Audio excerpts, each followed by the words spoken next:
It doesn't seem to matter how much money you have, it is never enough. We are trapped in a prison of spend and consume. Some of us manage to find ways to get out of the system and live fulfilled lives on virtually nothing. But for most of us, that is but a pipe dream. This list looks at the currency we use to get by in our daily shopping-fueled lives, and also briefly looks at currencies and monies from closely related places in time.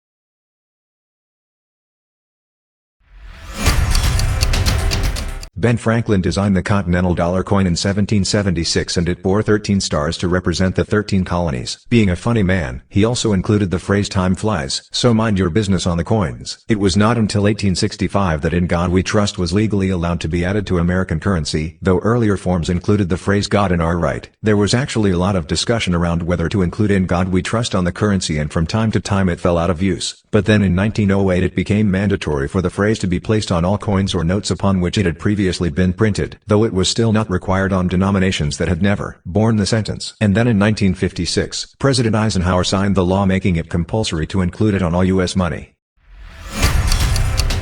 Current U.S. dollars aren't greenbacks. Greenbacks were dollars created and used by Republican President Abraham Lincoln in the 1860s. They were created out of necessity as the Union was going to fast run out of money to fight the Civil War. So in 1861, Congress permitted the printing of 50 million demand notes which were printed with green ink on the reverse, thus leading to the coining of their famous name. It soon became apparent that these would also not be enough to fight the war, so, reluctantly, President Lincoln began issuing full legal tender U.S. dollars, also printed in green on the reverse side. Despite the fact that these, and a variety of other notes through the course of U.S. financial history, are no longer printed, they all remain legal tender, though if you find one it may be worth more if you keep hold of it for the historic interest. Rarely seen U.S. denominations exist or have existed in the past. Pretty much everyone knows about the $2 bill now, so you can no longer use it to prank people. But another lesser known, and definitely less likely to be seen, note is the $100,000 that was printed in the 1930s for use between banks as gold notes after the abolition of private gold ownership. These are still illegal to own. These notes made it easier for the U.S. government to rob the entire nation and hand its wealth over to a private company with secret ownership. More on that soon. At other times there were also $500, $1,000, $5,000, and $10,000 notes, all of which remain legal tender to this day, but, like greenbacks, these are worth more to collectors than their face value, so don't spend them.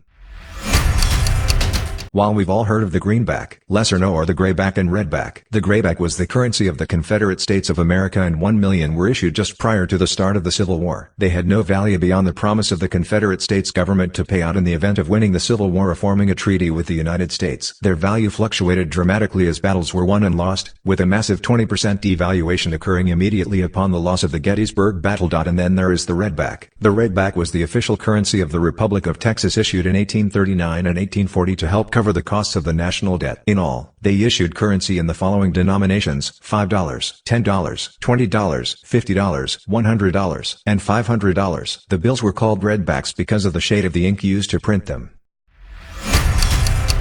This is where it all got its start. The Spanish dollar, called the piece of 8, real de ocho or peso, was used throughout pre-revolutionary America and was also widely used around the world, so much so that it was effectively the first global currency. It remained legal tender in the U.S. even beyond independence until 1857. The word dollar comes from taler, the name of a coin first minted in the 16th century and named for Joachimsthal, the place where the silver for the coin was mined. The dollar symbol's origin is unknown, with the best guesses being that it is an aberration of the P and S from Spanish pesos, or that it is simply a distorted variant of the number 8, referring to the pieces of 8. These days the ubiquitous silver dollar has morphed into a gold dollar along the lines of dollar coins found in other nations. The American dollar coin, pictured, is not frequently seen despite being issued as change by a number of public transport systems such as the New York Metro.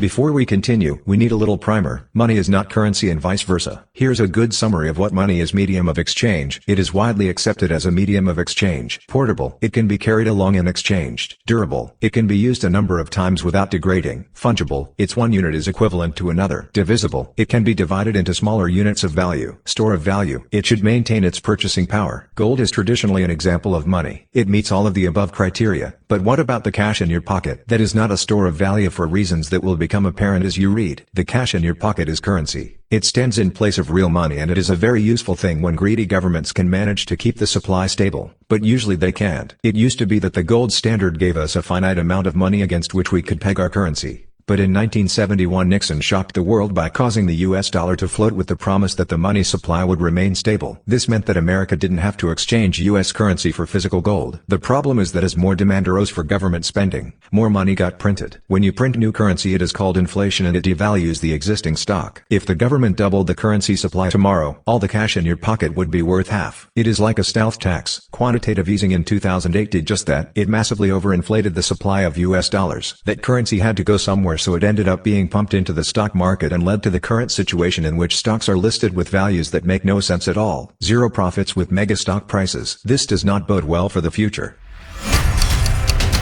Currency is printed by the privately owned Federal Reserve Bank. The Fed is not a government institution. It is owned by a group of state Federal Reserve banks, and in turn, they are owned by, well, no one knows. That's right, the control of the US dollar is almost entirely in the hands of a secret group of people. All we know for certain is that the current bank was created on December 23, 1913, with most Democrats voting to create the bank and most Republicans voting against creating it. It is the third central bank in the US, with the first being created in 1791 when George Washington signed it into creation at the urging of Alexander Hamilton.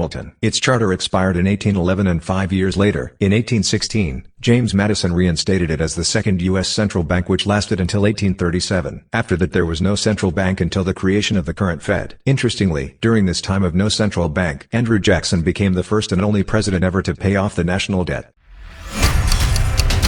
Here is a very simplified explanation of how currency comes to exist. The U.S. Treasury prints a thing called a Treasury bond, T-bond, which is a promise to pay the face value, plus interest. You get paid your interest annually, and the T-bond eventually gets paid off, usually 30 years. The Federal Reserve Bank creates line items in its spreadsheets which effectively equals a bunch of currency, without physical form, and uses it to buy the bond from the Treasury Department. Treasury can then print cash and mint coins. Suddenly currency has come into existence from nothing except a promise of repayment with interest. So every dollar in circulation right now is a debt promised by the Treasury to the holders of the Treasury bonds, the Fed and the public. The Fed holds $2.5 trillion of U.S. Treasuries, which is roughly 1/6 of U.S. debt held outside the government. This is such a hard one to comprehend. Someone has to pay the interest on the treasuries mentioned in the previous item, but the currency comes from the Fed. So where does the currency come from for the interest? Tax. In 1913 both the Federal Reserve Bank system was created, and the federal, with a capital F, government instituted income taxes. Those taxes are used, in part, to pay the interest owing to the private bank for the treasuries it owns. By now you might have noticed something quite significant. This is a legal Ponzi scheme. The Treasury makes currency out of thin air to pay interest on the currency it already made out of thin air. We all know what happens in a Ponzi scheme eventually. So here's the golden question. Why doesn't the Treasury just print the currency like it did in the old days and eradicate the interest component? Abraham Lincoln did it. Garfield hated central banking and, paraphrased, said that whoever controls the money of a nation controls that nation and is absolute master of all industry and commerce. McKinley was bitterly against a fiat currency. They say JFK was planning to restore money versus currency. These guys didn't just hate central banks. They had something else in common. I wonder what it was? Remember when I explained that the Fed owns all those treasuries? Do you want to hear something scary? From 2008 the economy nearly died as the property market began collapsing, taking the banking sector down with it. So the government, in conjunction with the heads of the banks and the Federal Reserve Bank, came up with a plan, quantitative easing. In its most simplistic form the idea was this: the Fed will buy all the bad mortgages. This, they discovered, was a clever little tool they could use again later when the economy looked like it might falter. If a company looks like it could go down and take the economy with it, no problem. The Fed can just bail them out with stock buys. This, of course, removes risk from the free market, which leads to terrible behavior. What we have now is not free market capitalism. It is central bank-driven pseudo-capitalism. Companies do not thrive because of their profits. They thrive because a cabal of unknown bankers is funneling money at them. Occupy Wall Street had a lot to do with rejecting this idea. Diverting people's attention to other more trivial matters is very much in the bank's best interests right now. Do not peep behind the curtain. President Trump frequently praises the state of the economy, and I understand he is trying to fulfill a job of stoking consumer optimism. But he is dead wrong. Despite what he says, we are on the edge of a catastrophic depression because the Federal Reserve is printing money and buying up bad stock all over the place to hide what is coming. In 2008 the Fed kicked the can down the road. In 2019 we are nearing the end of that road.